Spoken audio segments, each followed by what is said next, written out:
This video is all about quantum communication and how India became one among the very few critical players in quantum race, and some hints on what makes quantum communication superior than today's fiber optics. In today's internet, your data travels as light pulses through fiber cables. Even if someone taps a line or a portion of the signal is lost, the data still reaches correctly.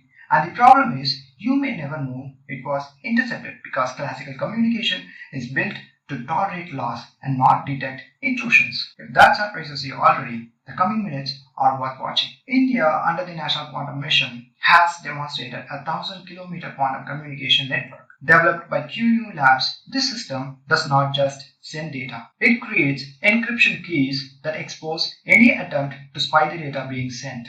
That's a completely different level of security. In normal fiber networks, data is sent using strong light pulses, encoded through its intensity or phase. Even if the signal weakens due to distance, leakage, or even tapping, the receiver still reads the same data because systems use threshold detection, meaning the receiver end accepts the pulses if it had some minimum amount of power. Lost power is considered as just inefficiency, so reduced signal still looks normal.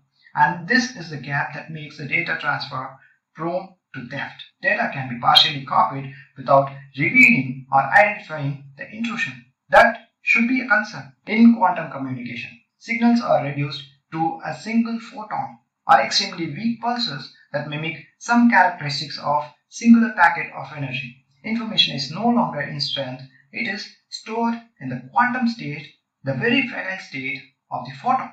For example, polarization. And this state is extremely sensitive. The moment someone tries to intercept, they must measure it. And at quantum level, measurement affects the quantum environment, bringing about decoherence. That's not an add-on feature here. That is a core quantum mechanics being applied. So now, intrusion does not hide as signal loss. It creates errors. The receiver compares a small portion of data with the sender. If everything is clean, error stays low. If someone interferes, error rate shoots up and instantly the key is rejected. No guessing, no assumptions. In simple terms, intrusion leaves evidence while altering the original data. That is the breakthrough. But the system is not sending your messages. It generates a secure encryption key. Your actual data, the calls, banking, videos, files, still travel through normal networks. But now they are protected by a key that can never be stolen silently, that too in its original form. India did not just test this in a lab, they maintained stable single photon communication over 1,000 kilometers of real fiber, handling signal loss, environmental noise, precise timing synchronization, and still the system detects every tiny disturbances. That's engineering at the highest level.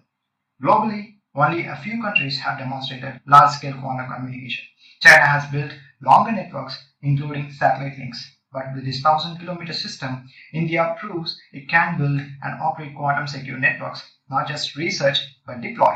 And that puts India in a very small global group.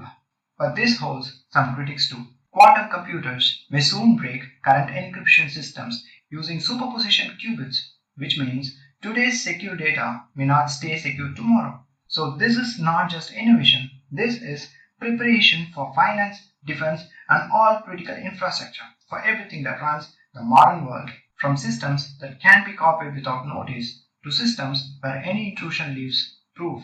And if we want a future that is secure, reliable, and built to last, this is a kind of technology we need to scale. Don't forget your formalities to our channel. Nandri, Vanakkam.